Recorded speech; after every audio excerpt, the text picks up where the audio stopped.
నేనేంటి అనేది గతంలో నేను వర్క్ చేసిన శాటిలైట్ ఛానళ్ళ CEO నెంబర్స్ ఇస్తాను, కనుక్కోండి. లేదంటే వరంగల్ లోకల్లో 10 సంవత్సరాలు చేసిన అనుభవం ఉంది న్యూస్ రీడర్గా. మీరు ఎవరికైనా కాల్ చేసి అడగండి, నాతో గొడవ పడ్డ వాళ్ళని స్వప్న ఎవరు ఏంటి అనేది. ఈ లోకల్ ఛానల్ వాళ్ళు నా గురించి చెప్తారు, అప్పుడు ఒక క్లారిటీకి వద్దు కానీ. ఓకే, ఈరోజు స్వప్న సొంత ఛానల్ ఎందుకు పెట్టింది అనేది కూడా అర్థమవుతుంది. నీలాంటి రిపోర్టర్లు బెదిరిస్తే బెదిరిపోయేది కాదు సైదా బానోత్. 2006లో నుండి ఉన్న ఈ మీడియా ఫీల్డ్లో 18 సంవత్సరాల న్యూస్ రీడర్ ఎక్స్పీరియన్స్లో ఎంతమందిని నీలాంటి చిల్లరగాళ్ళని చూసుంటా మీడియా ఫీల్డ్లో. ఈరోజు ఏదో చిన్న భాష, నా బుజ్జమ్మ అనే చిల్లర వీడియోస్ పెట్టి మీరు నాగేంద్రకి సపోర్ట్ చేస్తే ఎలా?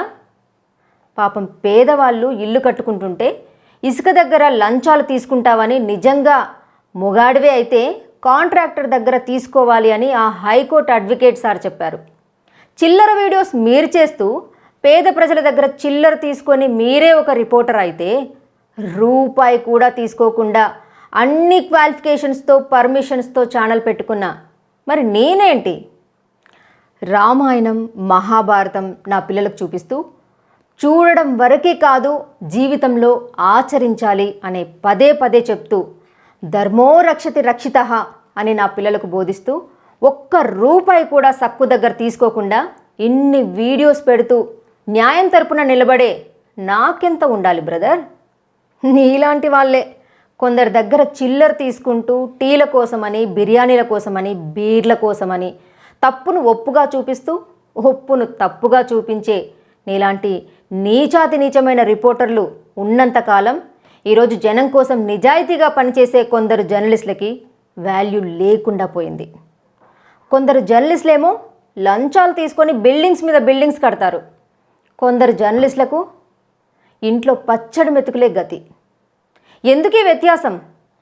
ఏం చేస్తారు డబ్బు సంపాదించుకొని? బ్రతకడానికి డబ్బు అవసరమే, కాదనడం లేదు. న్యాయంగా ఎంతైనా సంపాదించవచ్చు. కానీ ఒకరు పొట్ట కొట్టి రక్తపు కూడుతో పొట్ట నింపుకోవడం అది ఒక బ్రతికేనా? మన సచ్చాక మనకెంత అవసరమో అంతే గొయ్యి తీసి పాతి పెడతారు, అంతేకాని ఉన్న ఆస్తులన్నీ అందులో పెట్టరు. పెద్దలు అంటూ ఉంటారు కదా, పుట్టినప్పుడు పిడికిలు బిగించుకొని ఏదో సాధిద్దామని పుడతాము, పోయిన నాడు ఏమి వెంట రావు అని దేహం వదిలిపోతాము అని. ఈ నడుమ ఉన్న జీవితంలో అంత మంచి కాకపోయినా కొన్నైనా మంచి పనులు చేయకపోతే ఎందుకన్నా మీ బ్రతుకులు?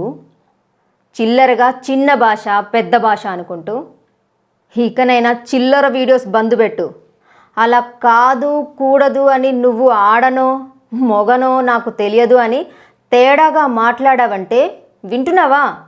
ఉన్న చోటుకే వచ్చి బొక్కలు ఇరక్కొడతా. ఎంతైనా మహిళా జర్నలిస్ట్ని కదా. నేను జర్నలిజంలో కూడా ప్రాజెక్ట్ వర్క్ అనేది మహిళా జర్నలిస్ట్ సమస్యలను తీసుకున్నాను.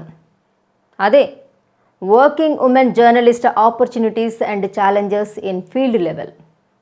2006 నుండి నేను ఒక న్యూస్ రీడర్గా ఉన్నాను శాటిలైట్ ఛానల్లో. వరంగల్కి 2013లో వచ్చాను. అప్పటి నుండి ఇప్పటి వరకు కేవలం IJU యూనియన్లో మెంబర్షిప్ ఉంది, కానీ ప్రెస్ క్లబ్ మెంబర్షిప్ మాత్రం ఇవ్వలేదు. కారణం ఏంటో కూడా నాకు తెలియదు.